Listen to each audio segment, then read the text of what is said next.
Yeah. Tell them boys to tighten up. Tighten up. Let me hear you say it. Whole city getting hype now. Tell them boys to tighten up. Tighten up. Let me hear you say it. Nissan come alive for them. Tell them boys to tighten up. Tighten up. Ooh, let me hear you say it. All my people on Broadway. Tell them boys to tighten up. Hey guys, Mr. Titan here with more Tennessee Titan news. How you guys doing today? Hope you guys are staying safe. Hope you guys are washing your hands, staying at home. And let's just get straight into the show. So for today's show, I'll be explaining a little bit about the AFC South division. We're going to be talking about the Colts, the Texans, and the Jaguars. I'm going to give a little brief history with the Titans as well. I'll go overall their offensive, what they did in offense, what they did in defense, what they did in free agency, who they picked, who they trade for, how many picks they have. So we're going to be going through all that in our division. Because like I would say, I believe that if we play them 6 times a year, right, we got to know who we play, what they're doing, and all that good stuff, right? So that's what I usually do, especially for Tennessee Titans stuff or Tennessee Titan news. I believe that news on Houston Texans or news on the Colts or Jaguars, if they're trading for someone or picking someone up, that's news for Titan fans because we have to be aware of what these other teams are doing. So I'm just going to give a little breakdown on each of the teams. So let's start off. The very first one is going to be the Houston Texans. Houston Texans were 10-6 last year. They had 1 playoff victory against the Buffalo Bills at home. Now, they did win the AFC South, and they did lose to the Kansas City Chiefs last year. Our overall meetings with the Texans, Titans come up victorious on that. We're 19 wins when they only beat us 17 times. So we're 19-17 against them. Now, there was some breaking news not too long ago. Listen to what happened. So the Texans acquire wide receiver Brandon Cooks and a 2022 4th-round pick from the Rams for the 57th pick. Yes. What are the Texans doing? I don't know. But it's great. I might get a Bill O'Brien poster and put it in my garage. He's become my new hero. I believe everyone in the AFC South is doing the same thing. They're just clapping because what is Bill O'Brien doing? No one knows. Not even Bill O'Brien, I think, knows what he's doing. But, hey, it works in our benefit. So, the Texans did have 8 draft picks. I think now there's 7 since I don't know. You guys can tell me if it's wrong or not because I did have 8 draft picks. But now since this breaking news, they have 7 draft picks. They're awarded a trio of comp picks, getting a 3rd rounder and 2 7th rounders. All right? So I'm just going to go what they did in free agency, and then I'll explain who I think is a positive and who's a negative and who has a bigger impact and what basically a grade on free agency for each team. So just bear with me, okay, guys? So the first person they picked up was Randall Cobb. He's 30 years old. I think he signed up for 3 years, $27 million. He's a slot receiver. He played last year. He played with the Dallas Cowboys. He only had 3 touchdowns, I believe. So, it's an okay pick. I don't think does too much impact on the team. To be honest with you, I don't think he's great, but I don't think he's horrible either. But they got Riddick Johnson, who re-signed for a year. You got safety Eric Murray, signed for a 3-year deal for $20.25 million, which is, I believe, is a solid pickup on the Texans side. That's a good pickup. They got John John Weeks, which is a long snapper. They got Tyrell Adams, which is a linebacker. DeAndre Carter, who's a wide receiver. But last year he played as a punt returner and kick returner. So he's a versatile wide receiver, which is always good. Philip Gaines, which is a cornerback. Bradley Ruby, which is another cornerback, which is, I believe, Texans' best cornerback they had. And they also have now, I guess, Brandon Cooks. And they also have David Johnson, the running back from Arizona. Now, those are all the people, the Texans picked up from free agency or re-signed. Now, the two biggest losses for the Texans are DJ Reader, who went to the Bengals, and obviously Hopkins. DeAndre Hopkins went to Arizona via David Johnson's trade, but apparently Bill O'Brien had something else, planned, and he wanted. So basically the trade was Brandon Cooks and DeAndre Hopkins. That's what basically it was. And that is great news. That I'm happy about it. And Titan fans should be happy because now we don't have to worry about Hopkins anymore. Because before it was, we have to cover Hopkins. And if we cover Hopkins, then who's going to get Will Fuller? Because he has the speed. But at the same time, Will Fuller is usually always injured. He is a really good player, but for the most part, he's always hurt. He's injury prone. But they do have Kenny Stills. And last year when they played us, when we doubled up on Hopkins or covered Will Fuller, guess what? Kenny Stills was open. And for the most part, he had I believe he had 2 touchdowns in the first meeting against the Titans. So he still can make an impact, and so can Will Fuller. But without Hopkins, it deflates a little bit of the offense, which is good and it's a positive for Titan fans. I was shocked when they traded Hopkins away.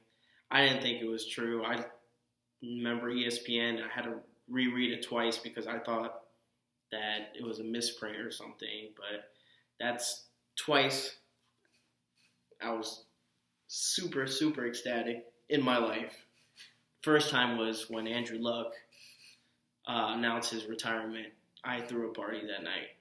The second one is when Hopkins got traded to Arizona, especially for a running back for David Johnson, who is declining and he's hurt, and it was very shocking.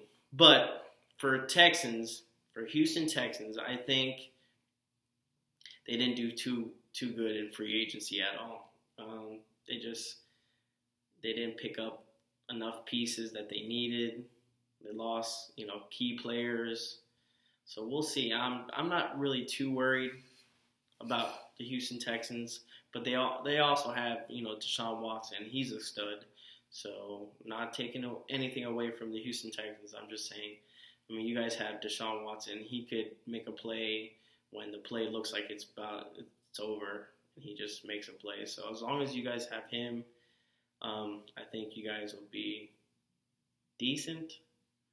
I don't see them as a big threat, but so for their overall, I'd give them like a C on free agency. I don't think they did too good. I don't think the Texans improved their team. I think they declined. So the next team we're going to be talking about is the Indianapolis Colts. The Colts. They picked up. Sorry, I'm jumping ahead. Sorry. So the Colts, they were, I believe they were 10-6. They were 6-10 last year.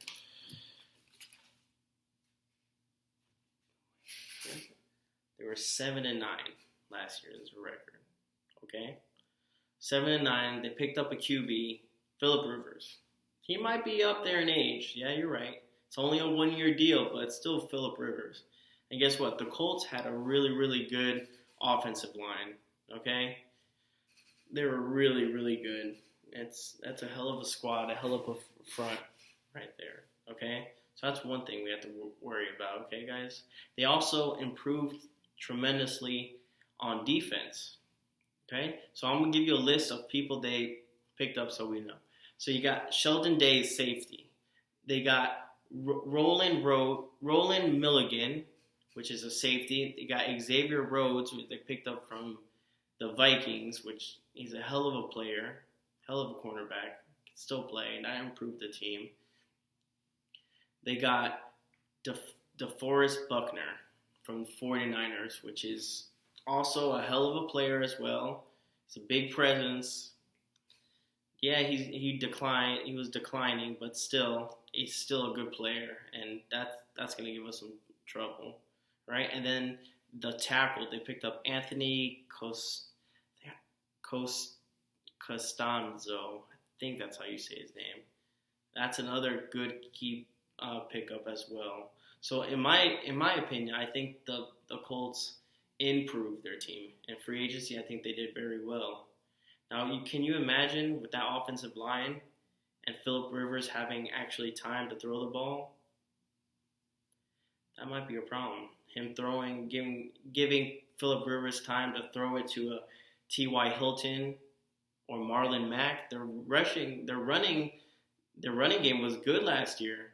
Marlon Mack had a hell of a year too. That's going to be back next year as well. This year as well. You got Marlon Mack. You could run it, give the ball to Marlon Mack. You could throw it. T.Y. Hilton. Yeah, they lost, tight end Eric Ebron, which is a really big piece. And he actually did really, really well against us because that's one thing the tight end defense aren't good at is defending tight ends and running backs who can catch in the backfield. That was one thing that we just weren't good at doing, is defending, is tight ends and the running backs. So yeah, they lost that key piece, but I think they still have enough on defense that they made up for it. Now, like I said, I'm a little biased, but at the same time, Tennessee is almost like in the same boat. I believe that Tennessee are the strongest in our division just because we kept most of our pieces in free agency. Our offense is pretty much the same. We kept everyone from offense. We let one or two people go, but for the most part, it wasn't such a big impact. I think our offense will be okay. We'll have it, Ryan Tannehill, game 1 is going to be starting, not game 4 or 5. He's going to be, the person to go to. He's going to be thrown to A.J. Brown. They already had that connection towards the end of the last year, so now it's just going to get better. Look at Adam Humphries. Adam Humphries is not going to be hurt. He's going to be healthy. That's another threat we got. Jonnu Smith, same thing. That connection with Ryan Tannehill to Jonnu Smith, it's just gonna improve more and more as the games go by. So I'm really excited for that. I think that's why the Tennessee Titans are the strongest in the AFC South as of right now. Defense, we lost 2 or 3 people, but again, we brought back Correa. We brought back some people in the defense that for the most part was here last year. So it's not going to be too much of a change where it's like drastic and we need to rebuild or we need to, put the pieces back together. They should kind of, maybe 1 game or 2 games and then boom, it's right back to normal. Defense should be okay too. Offense should be perfect. So that's what I'm saying with the Colts. The Colts just improved. They just improved. And this is a team that I think we should be careful and we should keep an eye on because, man, I'm telling you, they're going to be a team that we have to watch out. And that's the team that I believe is going to give us kind of a run for our money in the AFC South. It's going to be the Colts. Mark my words, that's what I said. I think the Colts are going to be that team. Okay? I remember.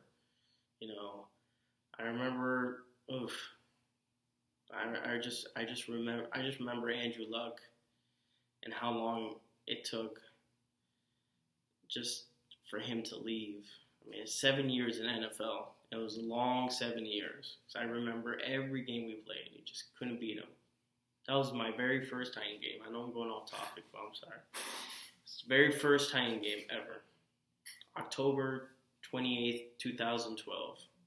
Yep, I went to Nissan Stadium. I was excited. It was the Colts versus Titans. It was the first time ever meeting Andrew Luck.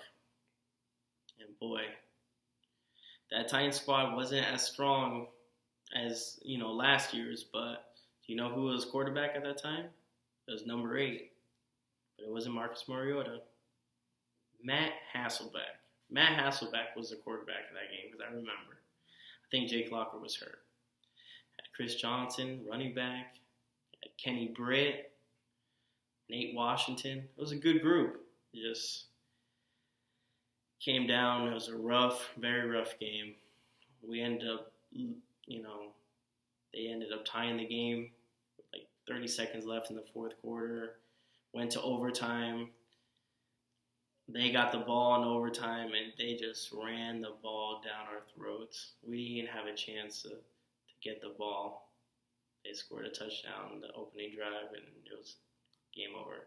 And that was the beginning of the Andrew Luck era against the Titans. Undefeated against the Titans. It was rough.